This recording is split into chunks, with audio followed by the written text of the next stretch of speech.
is an electro-pop concert at the Christ Church in Bochum. The church has become a popular meeting place for the city's young people.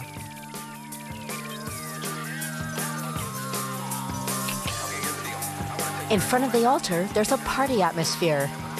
Most of the concert goers have no problem with the location. It's festive. The auditorium is beautiful.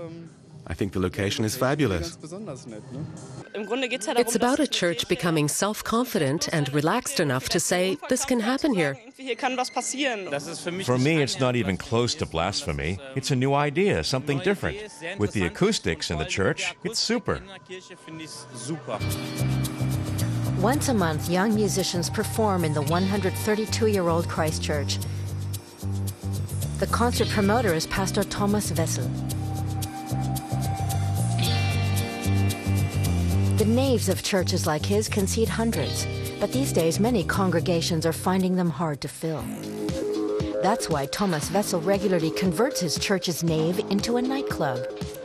He thinks the church should be for everyone. Churches are a bit like the Alps. They're there, but it doesn't mean you visit them every day. It's enough to go once a year, usually at Christmas.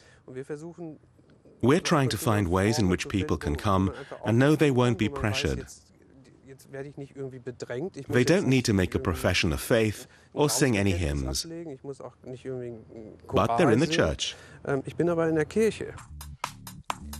The Church of Zion in Berlin also hosts secular events, like this fashion show in July 2009. German designer Michael Michalski presented his collection Sinners and Saints in the hallowed halls of this Romanesque church.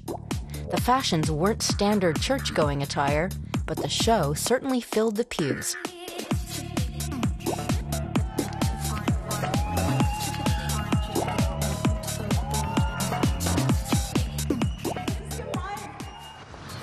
This place of worship was deconsecrated in 2005. The former Martini Church in Bielefeld was in such bad shape that it faced the wrecking ball. But then a gastronomer purchased the building and turned it into a restaurant called Glück und Seligkeit, or Happiness and Salvation. It's now one of Bielefeld's top eateries. Architect Martin Bruns was commissioned to convert the building, but he almost rejected the job. It was difficult for me even just to imagine something like this. For me, because of the experiences of my youth, a church was something untouchable, something you can't just arbitrarily exploit.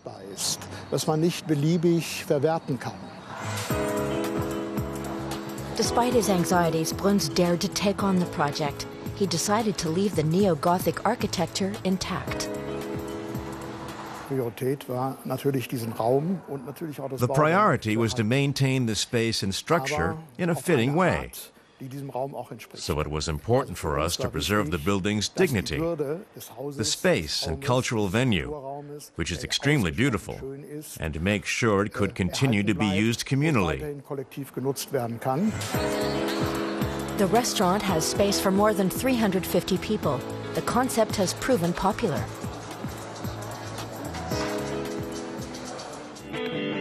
Cologne-based architect Martin Link and his family live in another former house of worship, the Holy Three Kings Church. The old structure is now home to a swimming pool and 4 private apartments. Martin Link loves the walls, which are 10 meters tall.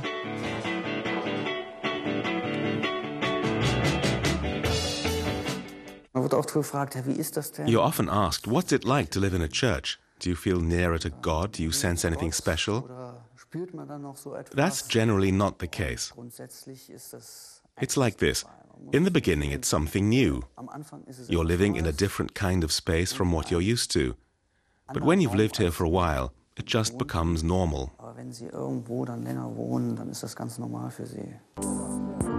In the third millennium, churches now serve as trendy meeting places, or restaurants, or modern living spaces. A growing number of people are rediscovering the merits of these architectural treasures.